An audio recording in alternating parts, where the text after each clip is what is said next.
antes do governo FHC, o Brasil não patenteava fármacos. Partindo do pressuposto, inclusive, de que tem que ser o mais aberto possível a produção e circulação de medicamentos, que é algo essencial à vida.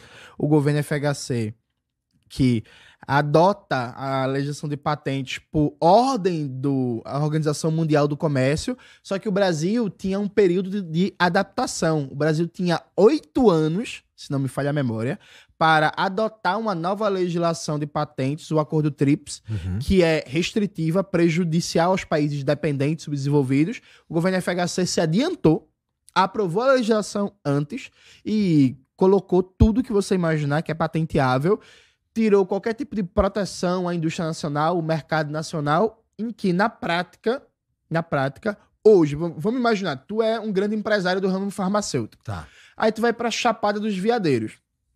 E tu decide, na Chapada dos Veadeiros, começar um projeto de pesquisa. Tu descobre lá, um fungo, um caramujo, e que dali dá pra desenvolver algum medicamento, tu pode patentear e essa riqueza ser tua. Mas não, pô. Mas, pô, qual incentivo eu teria pra fazer essa pesquisa se não for assim? Não, mas aí veja, aí é que tá. Você não deveria ter incentivo privado para se apropriar de riqueza, porque como é que funciona na Índia, por exemplo? E veja, a Índia é um país capitalista, né? A Índia é uma das indústrias farmacêuticas. Todo mundo é capitalista tirando um ou outro, vai. Tirando 2 ou 3, que ainda, no máximo. que ainda dá polêmica, né? De ver.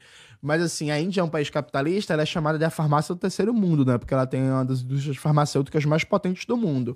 Dentre outras coisas, a Índia proibiu que fosse patenteado, por exemplo, meras mudanças em substâncias químicas, que é, descobri que um remédio para inflamação é bom.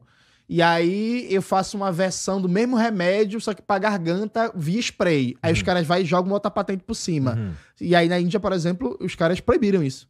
Não, é isso. Esse medicamento é pra inflamação?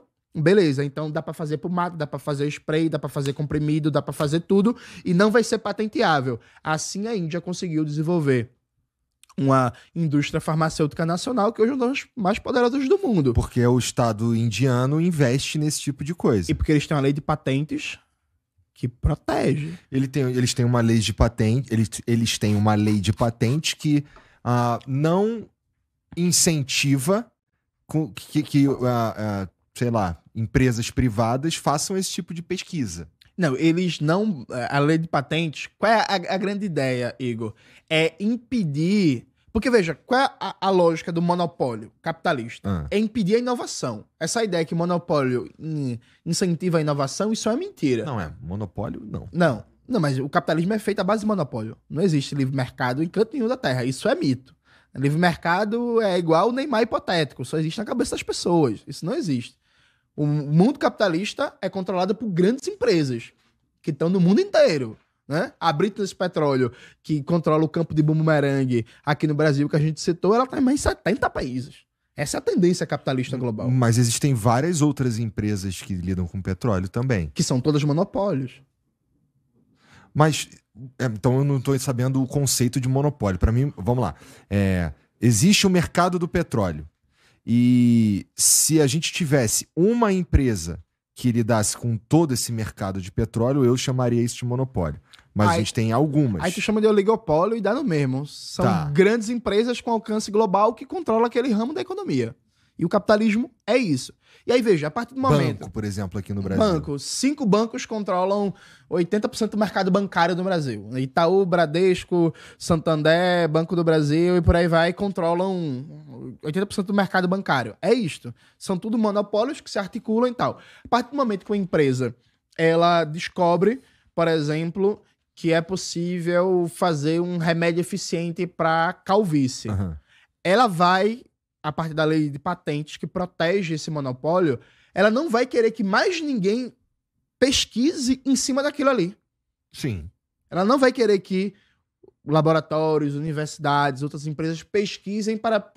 se essa propriedade é eficiente para combate à calvície, será que eu não consigo disso desenvolver outras aplicações e por aí vai? A patente ela serve para que mais ninguém pesquise. E se a empresa quiser, a partir deste remédio, dessa sua patente, não desenvolver mais nada? Ela pode. Porque é isso. Então, assim, em várias situações do mercado capitalista, a não inovação é a coisa mais lucrativa que você pode fazer. Porque você não inova, não desenvolve a tecnologia, segura aquilo ali e já era. A legislação... Tem um conjunto de matérias muito boas no site chamado Outras Palavras, que é como a Índia se transformou na farmácia do terceiro mundo, né, que explica justamente que a Índia virou o que virou em termos de produção de fármacos, porque a Índia foi na contramão do que a gente escuta todo dia falando que é pra gente fazer. Abrir mercado, desregulamentar, tirar o Estado, acabar o financiamento... abrir o mercado de patentes. A Índia fez o exato contrário de tudo isso e por isso que ela se transformou na potência da indústria farmacêutica que ela virou. Tu não é maromba, cara? Eu sou maromba, né? E aí tu vai comer hambúrguer com nugget e batata frita? Mas foi o que me ofereceram. Oxi.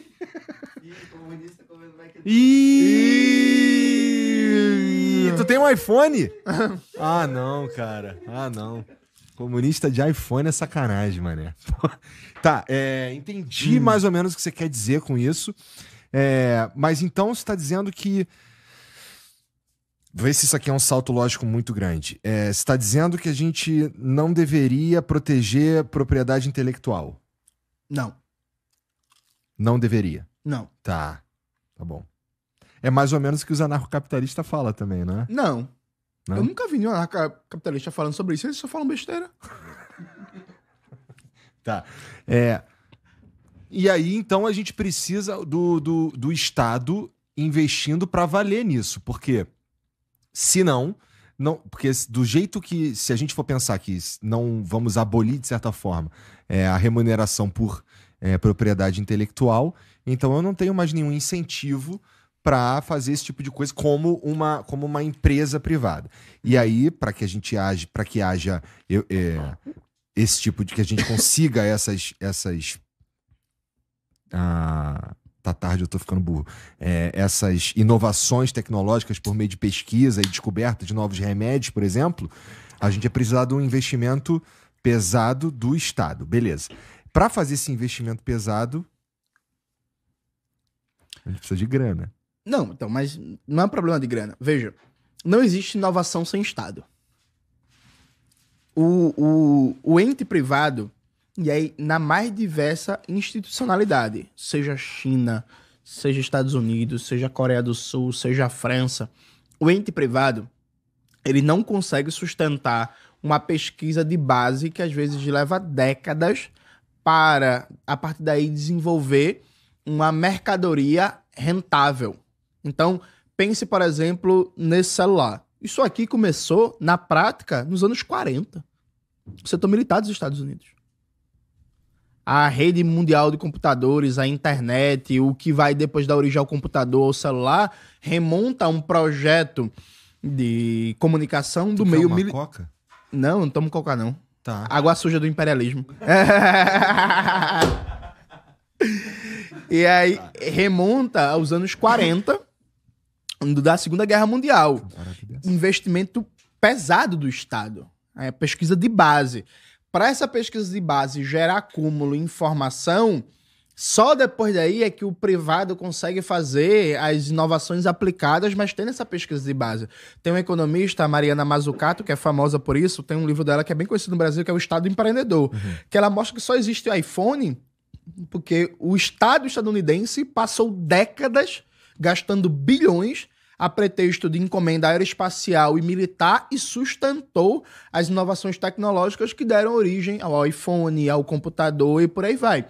Então o X da questão é o financiamento da pesquisa de base, é uma infraestrutura de inovação que aí passa por escola, passa por universidade, passa por centro de pesquisa, a conexão entre empresas e universidades e institutos, o incentivo à inovação, um clima social, né, das pessoas quererem ser cientistas, quererem inovar, quererem produzir, entender como parte de uma missão nacional e social, dotar seu país de autonomia tecnológica, inovar, produzir coisas novas e tal.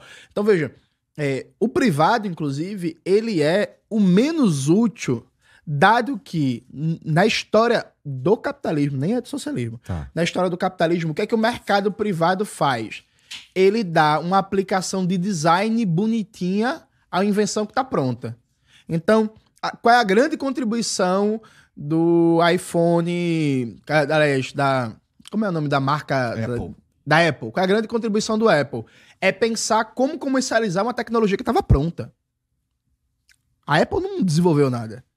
Eles criaram uma solução comercial para uma tecnologia que estava pronta, que foi gerada a partir de décadas de bilhões de investimento público.